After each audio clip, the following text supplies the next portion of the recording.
Ya, jadi sebentar tadi kita sudah um, melalui latar belakang Paskah di dalam Perjanjian yang Lama, dan sebelum uh, Zoom kita berakhir sebentar tadi, kita sempat berkongsi ataupun membahaskan, mengupas sedikit tentang Paskah dalam Perjanjian yang Baru. Jadi saya ulang sedikit di atas. Saya ulang sedikit di atas. Pada masa kini, gereja Tuhan di seluruh dunia merayakan Paskah dalam arti yang sesungguhnya dan sempurna, yaitu Kristus, anak domba Paskah. Dalam 1 Korintus pasal yang kelima ayat 7 sampai yang ke-8, buanglah ragi yang lama itu supaya kamu menjadi adunan yang baru, sebab kamu memang tidak beragi. Sebab anak domba Paskah kita juga telah disembelih, yaitu Kristus.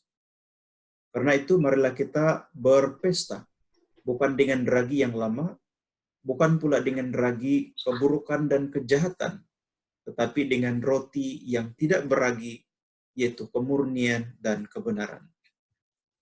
Nah, Paskah dalam Perjanjian Baru ialah peristiwa penyalipan, kematian, dan juga kebangkitan Kristus.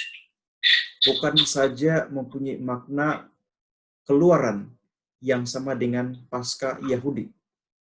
Upacara perjamuan makan roti tidak beragi yang diadakan pada hari Jumat malam, kemudian menjadi upacara perjamuan malam yang dilakukan oleh Yesus dan Rasul-Nya.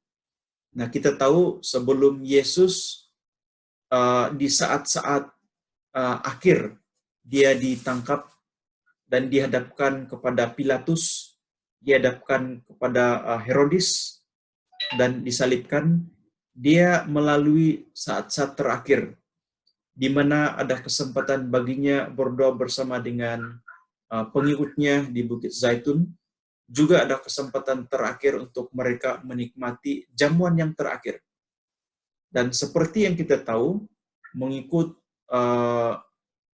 macam tradisi Yahudi, perjamuan terakhir yang dilakukan oleh Yesus ini ialah sebenarnya Paskah. Jadi sebelum Yesus melalui penderitaannya di kayu salib, dia melakukan upacara Paskah bersama dengan pengikutnya. Ya, tetapi upacara Paskah yang dilakukan oleh Yesus bersama dengan pengikutnya ada perbezaan dengan dengan apa yang mereka lakukan di dalam Perjanjian Lama ataupun menurut tradisi orang Yahudi. Nanti kita akan baca bersama. Ya, jadi kalau saya akan bacakan untuk kita semua di dalam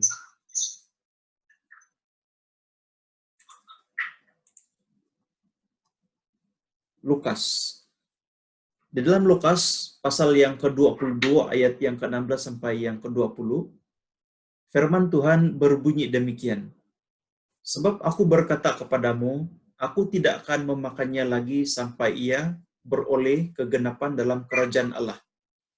Kemudian ia mengambil sebuah cawan mengucap syukur, lalu berkata, ambillah ini dan bagikanlah di antara kamu.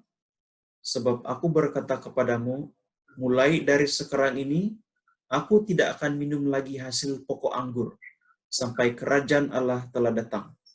Lalu ia mengambil roti mengucap syukur, memecahkannya, dan memberikannya kepada mereka, katanya, inilah tubuhku yang diserahkan bagi kamu, perbuatlah ini menjadi peringatan akan aku.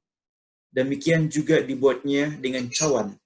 Sesudah makan, ia berkata, cawan ini adalah perjanjian baru oleh darahku yang ditumpahkan bagi kamu. Nah, kalau orang Yahudi melakukan upacara Paskah dengan cara yang lama, di mana cara yang lama ini ialah begini.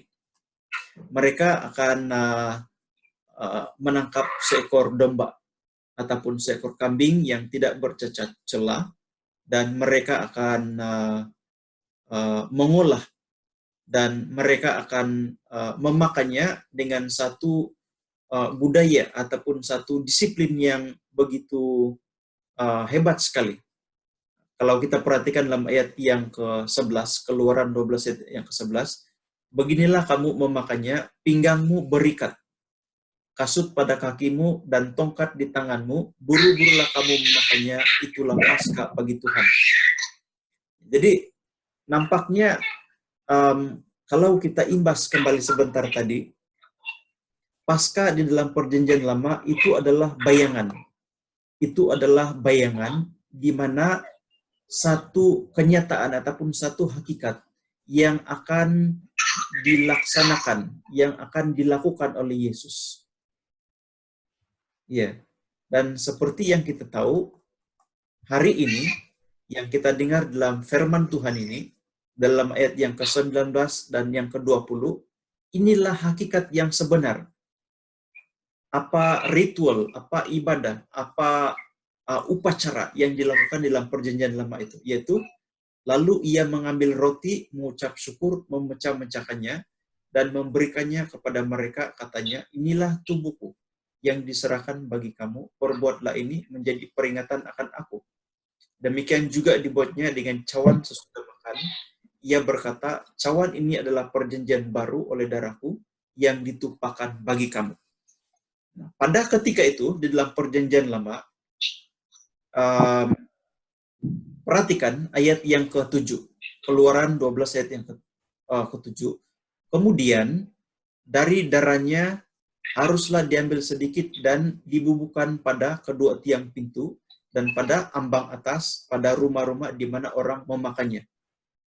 Jadi arahan ini ataupun perintah ini ataupun peraturan ini dikeluarkan oleh Allah sendiri, bahwa sesiapa saja yang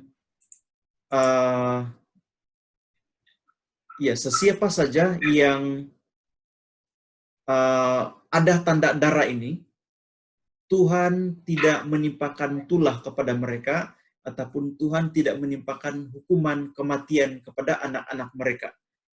Semua anak sulung, termasuk anak sulung binatang, akan mati kalau tidak ada tanda darah di ambang pintu mereka.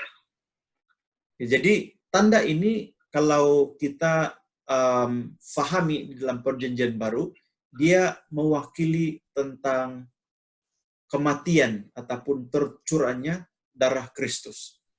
Di mana setiap orang yang menerima Kristus sebagai Tuhan dan Juru Selamat tidak lagi diperhambakan oleh dosa ataupun mewarisi kutuk hukuman kematian yang bermulanya daripada Adam dan juga Hawa. Jadi daripada Perjanjian Lama kita sudah diberikan bayangan bahwa domba Paskah yang tidak bercacat celah itu yang dikorbankan oleh bangsa Yahudi pada Perjanjian Baru, dia sebenarnya merujuk kepada Tuhan Yesus yang disalibkan cacat celah tanpa dosa di kayu salib. Dan impaknya adalah kepada kita, di mana kita mendapat anugerah pengampunan, anugerah keselamatan. Ya, jadi kita akan berbalik kepada slide.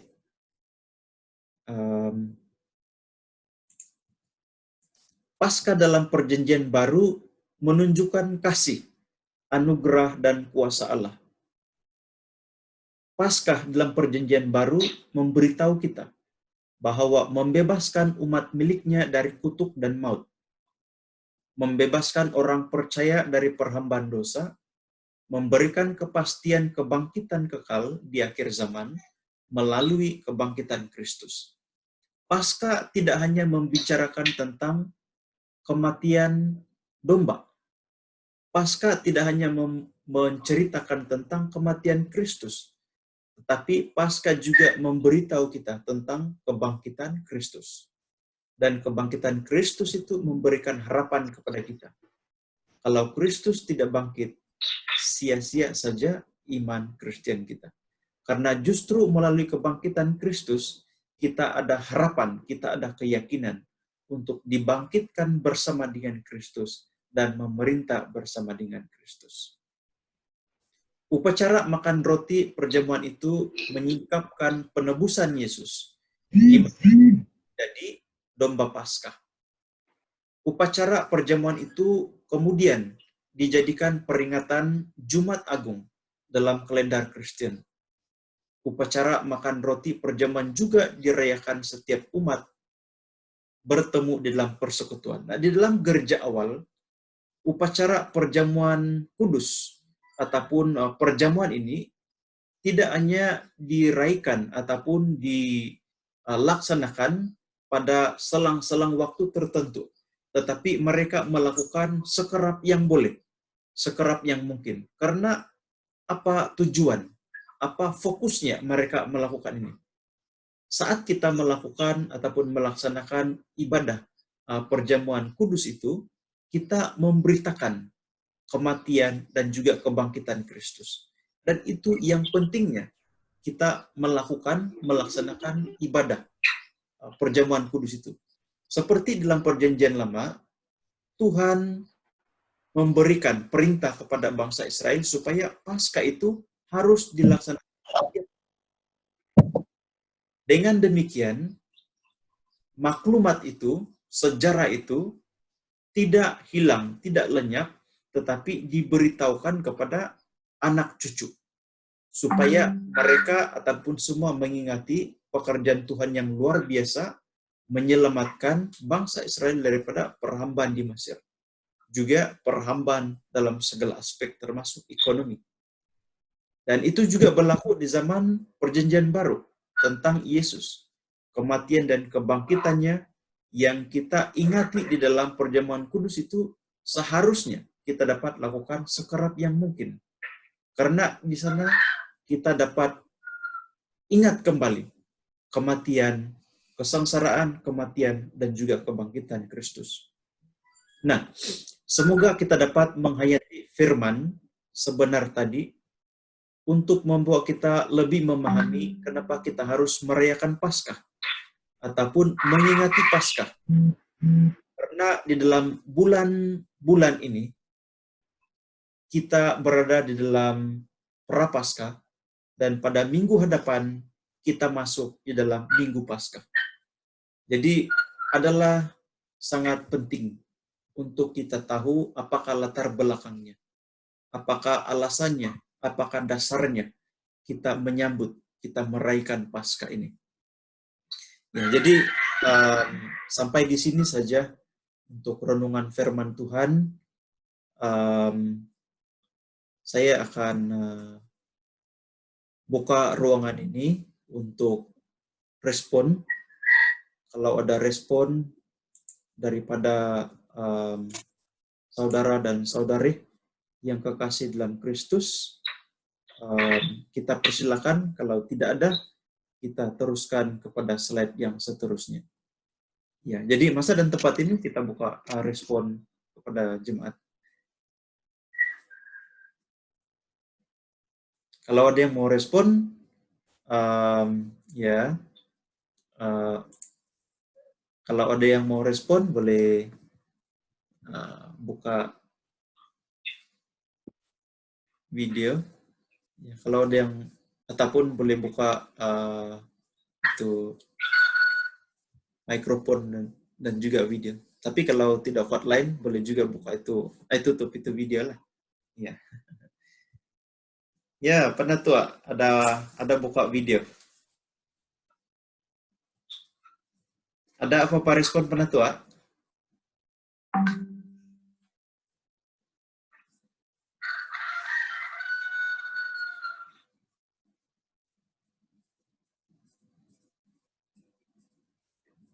Satu peringatan